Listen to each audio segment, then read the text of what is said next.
Mobile phone hanging problem. যারা smartphone ব্যবহার করেন তারা অবশ্যই জানেন যে আপনার যে স্মার্টফোনটা রয়েছে সেটা যদি কম দামি হয়ে থাকে, লাইক আমার মতো, আর এটা বেসিক্যালি ওয়ালটন, কীভাবে একটু লক্ষ্য করুন, দিস ইজ ওয়ালটন ফোন। তো এইরকম যারা ওয়ালটন এবং কম দামি ফোন ব্যবহার করেন তাদের মোবাইল ফোনে একটা কমন সমস্যা দেখা যায়, সেটি হচ্ছে আপনার মোবাইল ফোনটি প্রচুর পরিমাণে হ্যাং করে। তো এর সমাধান কি ভাই? যেটা সমস্যা রয়েছে সেটার সমাধানও রয়েছে। সমাধান সিম্পল। ফর এক্সাম্পল, আপনার মোবাইল ফোনটিকে আপনি আপডেট করে ফেলুন।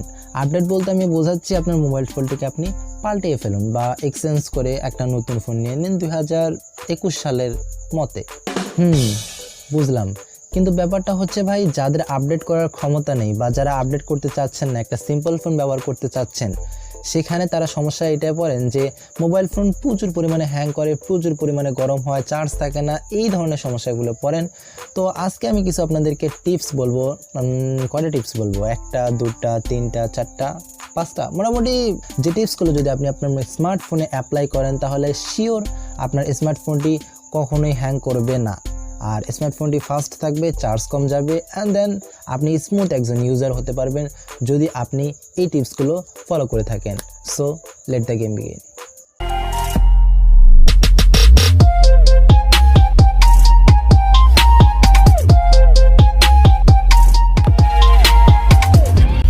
তো দাদা, আমাদের সর্বপ্রথম স্টেপ হচ্ছে ডিলিট ক্যাশ ডাটা।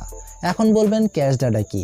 যারা জানেন না তাদের উদ্দেশ্যে বলছি, ক্যাশ ডাটা হচ্ছে আপনি আপনার ফোনে যখন কোনো একটা অ্যাপ্লিকেশন ব্যবহার করেন, সেটা গুগল প্লে স্টোর থেকে হোক অথবা ইন্টারনেটের যে কোনো সেক্টর থেকে হোক, এটা বিষয় না। আপনি স্মার্টফোনে যে কোনো অ্যাপ ইউজ করার পর সেই অ্যাপটাকে যখন আনইনস্টল করে দেন, কিন্তু যেই অ্যাপটি আপনি ব্যবহার করেছিলেন সেই অ্যাপটির ভিতরে কিছু ডাটা থেকে যায়, সেই ডাটাতে সেভ থেকে যায়, আর সেই ডাটাটা সেভ থাকার কারণে আপনার মোবাইল ফোনটা হ্যাভি হয়, ভারী হয়, প্রচুর র্যাম অ্যান্ড প্রসেসর আপনার ফোনে ইউজ করে। তো আপনি অ্যাপটিকে আনইনস্টল করে ফেলেছেন, তারপরে কিন্তু আপনার হ্যাঙ্গিং প্রবলেমটা যাচ্ছে না। এটা একটা রিজন হতে পারে। তো আপনার এখানে সিম্পলি যে কাজটা সেটা হচ্ছে আপনার ফোনে ক্যাশ ডাটাকে ডিলিট করা। তো এই জন্য চলে যান মোবাইল ফোন সেটিংসে। মোবাইল ফোন সেটিংসে যাওয়ার পর এখানে দেখুন স্টোরেজে আসার পর ঠিক একটু নিচে দেখুন যে রয়েছে ক্যাশ ডাটা, আর এটাকে সিম্পলি আপনি এখান থেকে ডিলিট করতে পারেন। হলো না? কতটা কামাল! ওকে, টিপস নাম্বার 2, সেটা হচ্ছে ডিলিট আনওয়ান্টেড অ্যাপস। এখন বলবেন আনওয়ান্টেড অ্যাপসটা কি? ভাই ভেরি সিম্পল, যেটা হচ্ছে আপনার ফোন কোম্পানি অলরেডি কিছু অ্যাপ্লিকেশন দিয়ে রেখেছে। ফর এক্সাম্পল, আমার ফোনে কী দিয়ে রেখেছে? প্ল্যাম স্টোর, ইও পার্টি, ওয়াইটি মিউজিক, আরও বিভিন্ন ধরনের সফটওয়্যার রয়েছে, ওয়েদার্স, যেগুলো আমি কখনোই ব্যবহার করি না, আর আমার মনে হয় না যে এগুলো আমার প্রয়োজন। সো আপনার যদি এই জিনিসগুলো প্রয়োজন না হয়ে থাকে, অথবা আপনার মোবাইল ফোনে এমন একটা অ্যাপ্লিকেশন অলরেডি রয়েছে যেটা আপনি ব্যবহার করেন না, বা এক সময় ব্যবহার করতেন এখন ব্যবহার করেন না, সেটা আপনি অলরেডি আপনার ফোনে এখনও পর্যন্ত রেখেছেন, তো সিম্পলি ওই সফটওয়্যারটাকে আনইনস্টল করে ফেলুন। হইতে পারে আপনার ওই সফটওয়্যারটার কারণে মোবাইল ফোন স্লো করতেছে। একটা জিনিস এখানে মনে রাখুন, আপনার ইন্টারনাল স্টোরেজ আপনি এখানে যত কম ইউজ করবেন তত আপনার ফোন হ্যাঙ্গিং প্রবলেম অথবা ব্যাটারি ব্যাকআপ বা যে কোনো ধরনের সমস্যা থেকে আপনি দ্রুত রিলিফ পেতে পারেন। সো অলওয়েজ চেষ্টা করুন ইন্টারনাল স্টোরেজকে কম ইউজ করার। আর টিপস নাম্বার 3, এই টিপসটা মূলত টিপস নাম্বার 2 এর মতো, বাট এখানে সিম্পল কিছু চেঞ্জ রয়েছে।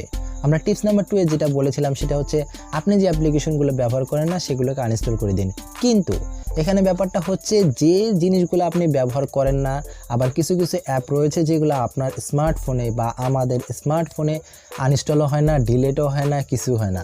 তো এই অ্যাপগুলো কী করে জানেন? আপনার ব্যাকগ্রাউন্ডে চলতে থাকে, আপনার র্যামকে ইউজ করে, আপনার প্রসেসরকে ইউজ করে, যার কারণে ফোন একটা স্মুথ পারফরমেন্স আপনাকে দিতে পারে না। সো আপনি কি করতে পারেন? ডিলিট তো করতে পারবেন না, কোনো সমস্যা নেই, কিন্তু মামা ডিলিট করতে না পারলেও সমস্যা কি? আমরা সেটাকে ফোর স্টপ করে দিতে পারি। ফোর স্টপ এখন কিভাবে করবেন?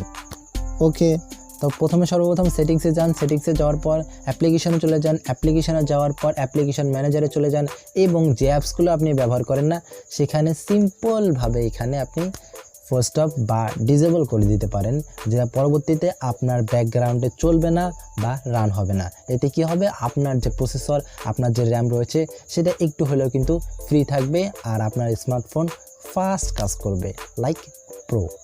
টিপস নাম্বার 4, সেটা হচ্ছে অ্যাভয়েড হেভি অ্যাপস। এখন আপনারা বলবেন ভাই হেভি অ্যাপস কোনগুলো? আপনাকে একটা কথা বলে, আপনি হয়তো জানেন কি না, আপনার স্মার্টফোনটি পুরাতন যদি হয়ে থাকে লাইক আমার মতো, তাহলে আপনার বর্তমান জেনারেশনের যে হেভি অ্যাপসগুলো রয়েছে সেগুলো যদি আপনি ব্যবহার করেন, লাইক সিরিয়াসলি আপনার ফোনে স্মুথ পারফরমেন্স দিতে পারবে না। কেন, এটার কারণ আপনাকে বলি। প্রতি বছর কিন্তু বা প্রতি 2 মাস 3 মাস অথবা যে কোনো সময় সফটওয়্যারে কিন্তু একটা আপডেট চলে আসে, কিন্তু আপনার মোবাইল ফোনে হার্ডওয়্যারের কোনো আপডেট আসে না। আপনার মোবাইল ফোনে আপনি সফটওয়্যারে চেঞ্জ করেন, সফটওয়্যার বলতে বোঝাচ্ছি অ্যাপ্লিকেশন যেগুলো রয়েছে সেগুলো আপনি চেঞ্জ করেন, কিন্তু আপনার মোবাইল ফোনে আপনি কখনোই হার্ডওয়্যারে চেঞ্জ করেন না। হার্ডওয়্যার চেঞ্জ করা বলতে বোঝাচ্ছি আপনার ফোনটিকে আপনি আপডেট করা, অর্থাৎ এই ফোনটিকে এক্সচেঞ্জ করা অথবা এই ফোনটি বাদ দিয়ে নতুন একটি ফোন ব্যবহার করা, যেটা আপনি করেন না। সো সেক্ষেত্রে এটা সিম্পল সলিউশন হচ্ছে আপনার মোবাইল ফোনে যে হেভি অ্যাপসগুলো রয়েছে যেমন ফেসবুক, টুইটার, ইনস্টাগ্রাম, হোয়াটসঅ্যাপ, যেগুলো হেভি অ্যাপস সেগুলো ব্যবহার করা বন্ধ করুন। এটা সবচাইতে বড় রিজন হতে পারে আপনার মোবাইল ফোনে হ্যাং করার। সো আপনি এই ধরনের অ্যাপ্লিকেশন ব্যবহার করবেন না। আর এর সাথে একটা আপনাকে বোনাস টিপ দিচ্ছি, সেটা হচ্ছে আপনি এই ধরনের অ্যাপ্লিকেশন ব্যবহার না করে, সরাসরি ফেসবুক, ইনস্টাগ্রাম, টুইটার অ্যাপ্লিকেশন ব্যবহার না করে আপনি এই যে লাইট ওয়েটগুলো অ্যাপ রয়েছে সেগুলো ব্যবহার করুন। যত ছোটো আপনি এখানে সফটওয়্যার ইউজ করবেন তত আপনার প্রসেসরের র্যাম এবং ব্যাকগ্রাউন্ড ক্লিন থাকবে আর আপনার ফোনটা ঠিক ততটাই ফাস্ট থাকবে। So delete heavy apps and use light apps. Tips number 5, সেটা হচ্ছে আপনি আপনার মোবাইল ফোনে মাল্টিটাস্কিং করেন। What is multitasking? যারা মাল্টিটাস্কিং জানেন না তাদের উদ্দেশ্যে বলছি, আপনি আপনার ফোনে একটা অ্যাপ থেকে অন্য অ্যাপ থেকে অন্য অ্যাপ যে দ্রুত সুইচ করেন, সেই সুইচ করার যে বিষয়গুলো রয়েছে, মানে বলা চলে আপনি একসাথে ফেসবুক, ইনস্টাগ্রাম, টুইটার, হোয়াটসঅ্যাপ, আবার গান শুনতেছেন, আবার এর সাথে মনে করেন অনেক কিছু করতেছেন। তো সেই জিনিসটাকে বলা হয় মূলত মাল্টিটাস্কিং, মানে একসাথে আপনি অনেকগুলো টাস্ক বা কাজ করতেছেন। সো মাল্টিটাস্কিং আপনার ফোনের জন্য কমফর্টেবল না, কেননা আপনার ফোনটি ওল্ড ফোন। তো অলওয়েজ ট্রাই করুন আপনার যে ওল্ড ফোনটি রয়েছে সেটাকে আপডেট করার। আমি বারবার বলছি আপনার ফোনটিকে আপডেট করলে এখানে সবচাইতে বেটার হয়, একটা বেটার পারফরমেন্স আপনি পেতে পারেন বেটার ইউজার হিসেবে। বাট আপনার কাছে যদি আপডেট করার ক্ষমতা না থাকে তাহলে সেটি হচ্ছে অ্যাভয়েড মাল্টিটাস্কিং, অর্থাৎ আপনার ফোনে মাল্টিটাস্কিংটা একেবারেই কম করুন বলা চলে, মানে করার কোনো প্রয়োজন নেই। বাট এমন যদি হয় আপনার মাল্টিটাস্কিং করাই লাগবে, তাহলে আপনার ব্যাকগ্রাউন্ডে যে টাস্কগুলো রয়েছে সেগুলোকে ক্রস করে দিন, তাহলে সিম্পলি আপনার মোবাইল ফোনটি আরও স্মুথ পারফরমেন্স করতে পারবে। সো মাল্টিটাস্কিং অ্যাভয়েড করুন, তাহলে আপনি একজন বেটার পারফরমেন্স পেতে পারেন। ওকে, আমার এই 5টা টিপস যদি আপনি এখানে ব্যবহার করেন তাহলে আমি 110% সিওরিটি দিতে পারবো আপনার স্মার্টফোনটি কখনোই হ্যাং করবে না। সো দেখা হচ্ছে পরবর্তী নতুন কোনো ভিডিওতে। আর হ্যাঁ, আপনি যদি আমাদের এই চ্যানেলের নতুন দর্শক হয়ে থাকেন, লাইক, কমেন্ট, শেয়ার, সাবস্ক্রাইব করে পাশে থাকা বেল আইকনটা অন করে দিবেন আপনি যদি একজন নতুন ইউজার হয়ে থাকেন বা আমাদের চ্যানেলের নতুন দর্শক হয়ে থাকেন। সো দেখা হচ্ছে নতুন কোনো ভিডিওতে। টাটা।